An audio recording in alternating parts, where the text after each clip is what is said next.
Heto ang good news mga kababayan. Tuloy na bukas ang Senate Blue Ribbon Committee hearing. Kahit pa sa kabila ng pagbanta ni NBI Director Melvin Matibag na posibleng masampahan sila ng kaso kung ito ay tutuloy nila dahil hindi ito kinikilalang lehitimo. Bukas June 16 alas 10 ng umaga.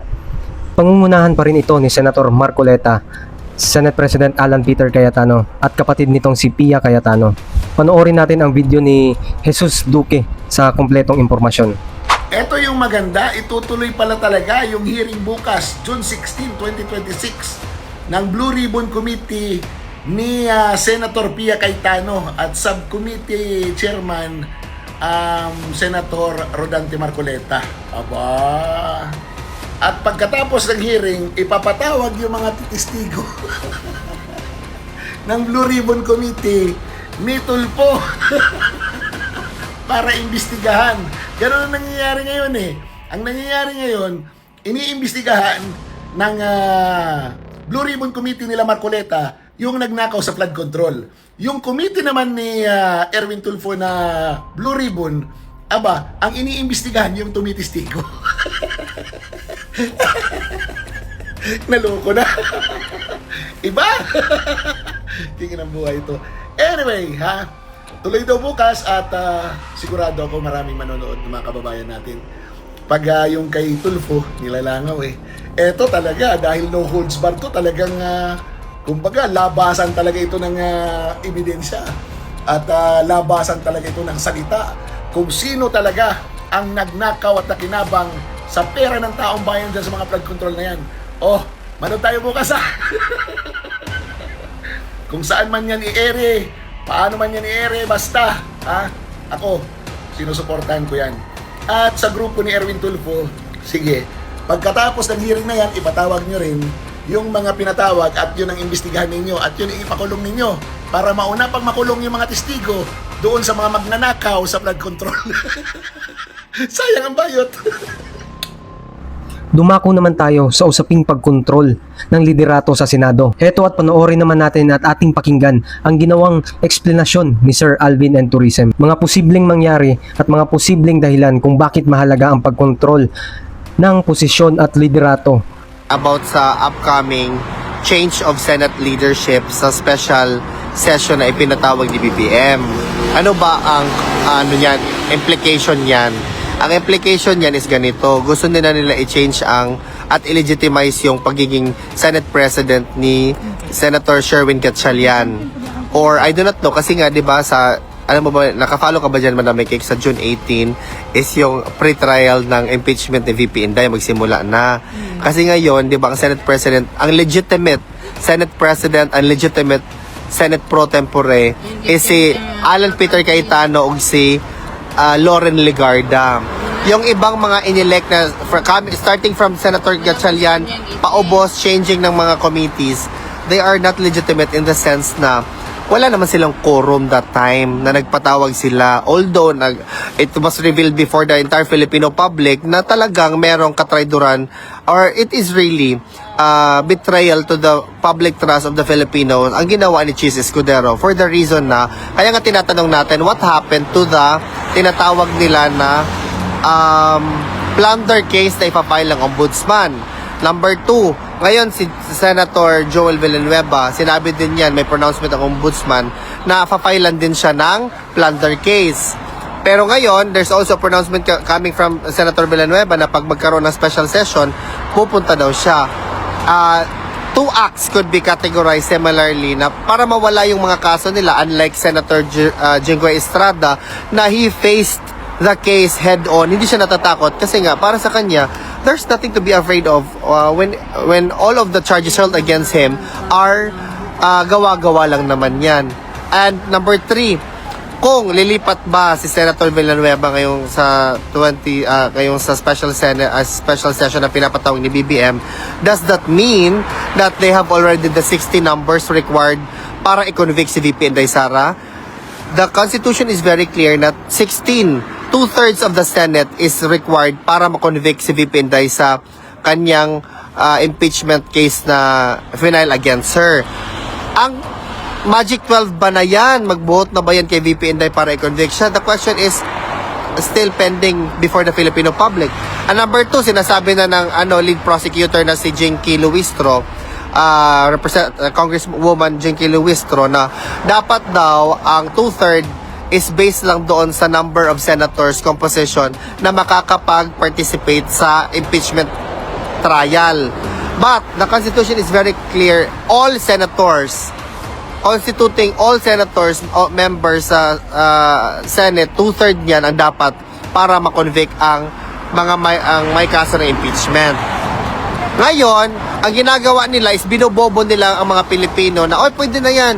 They're changing the rules, they're changing the Constitution just to suit the narrative na gusto nilang ipakita sa taong bayan. But the Filipinos are not stupid and dumb. Nalalaman natin kung ano yung ginagawa nila. This is nothing but political convenience sa kanila yung mga argumento nila.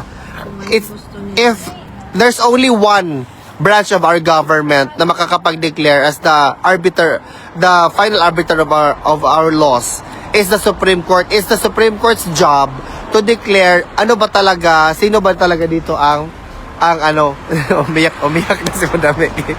Umiyak na si Madam Ekek. Oo. So, yun po mga kababayan talaga. So, lumalaban lang tayo na wala na akong magawa tapos ang panahon hindi ko correct. Tingnan nyo guys, anong nangyayari sa mga taong akala nila mas mataas pa sila sa batas. The Supreme Court just declared individuals to be suspended from their practice kasi nga they have committed misconduct. According to the Supreme Court na mismo yan guys this is one of the cases filed against this individual. So, let's just wait for the update na lang sa decision ng mga courts in as far as the case is filed against him is concerned. Yon. Meron ba kayong mga tanong dyan, guys? Meron pa ba kayong mga burning questions that you want to discuss that most likely maganda sa atin ng Alvin, makapaminaw ka ni ma-bright yung kagsamot sa Jimba, mga buwang-buwang current events and issues about the politics. importante gina na may aware ta Lucky Charm kasi kung hindi ta aware. Ito atong naabitaw ko ana si DP. Nagsige na lang hinuong kog lingko dito sa nalas ko kwarto si kog paminaw ana mga impeachment. Oh, correct. Kung naunsa naman hinauning mo, mo pakialam ang tani sa unang inani. Oh, correct. Murag ikaw man siguro ang Buta ng mga tawanan na. Okay. Di mo na ako napambasahon ng mga comments. Sige lang. Sa daw? Ay nabasa. Kaya nga sir, gusto din nila. Okay, pag once makuha na nila ang Senate leadership, then the talk about Constitutional Assembly will happen, will commence. Bakit? Gusto nga nila ng term extension. Gusto talaga ni Bangag na manatiling presidente for the longest number of years. Mga kababayan, Bangag achieved what his father achieved in more than 20 years. Siya in less than 6 years, wasak ang Pilipinas. True. Economy-wise, wala na tayo. Our money is basically literally one of the parang nawawala ng value sa Asia. Number 2, turismo natin guys, meron pa ba pumupunta sa Pilipinas? Wala na guys.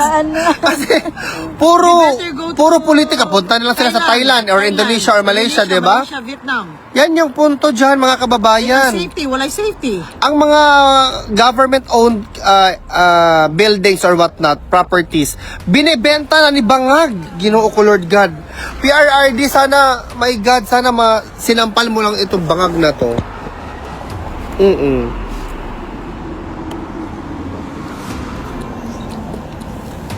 Ay nako. Hey, after work, I really wanted to come here kasi nga I feel like at ease nandito ako. At ngayon, latest development, sinabi na naman ng ombudsman that they will look into the allegations of supposed interference daw ng mga Villar sa LRT1 Cavite extension. Can you imagine that? They are really one by one, ginagawa na nila ang kanilang halagong, kilala mo to? Magkalaban lagi na niyo. Ito may bitlog. I-block ta ka gang kay kung di ko ganahan sa imong kuan. Comment. Bitlog ba? Bitlog. Wala mo kailano. Di ko na i-block na ko, di ko ganahan sa imong comment kay hilab tonon. Dali na manaay nang ingon Nico. Gani. Wala Is there any wala pa ka ulit. Uy. Pakabot. wa pa gani? Wala pa dagang kikok diri maragi mo managang. Hmm. Imo kana. Malasing na ko ani sa. And as far as PRRD is concerned, mga kababayan, the latest development is that the Trial Chamber 3 ordered that there will be new medical examination kay PRRD for his fitness to stand trial. Bakit? Although nag-order na ang pre-trial chamber ng medical examination kay PRRD, this time, it is much more ang requirement na ibinigay ng trial chamber kasi dapat merong kakayahan si PRRD to assimilate all of the arguments hurled or presented by the prosecution, and he should be able to effectively communicate sa new defense niya na si Peter Haynes and the team, and also all of the other things before the proceeding kasi nga he is required according to the rules to be present during the trial time. So whether it is digital or physically, si PRRD dapat magpalista ka na doon sa November 30 kasi parang si PRRD ano siya, he's gonna be present during the first Duterte! He's gonna be present. Makita na to siya for the first time in the longest time. So yun, most likely guys, we will be holding a rally on the 28th, 29th of November, and then the 30th as well. 28 is the prayer rally, 29 malaking rally to show the international community about our dissent. So mamaya guys, wag tayong matulog talaga. So remember panahon kasi Blue Ribbon Committee hearing. Mamaya. Alas 3. Yes, we hope na makauwi si PRRD. Guys, imagine nyo guys, pag nag-declare ang mga medical experts na PRRD is not fit to stand trial, then the court will determine a different way to try the case. Yan yung nangyari. Actually guys, meron ditong accused before the court guys, yung sino ba yun siya, yung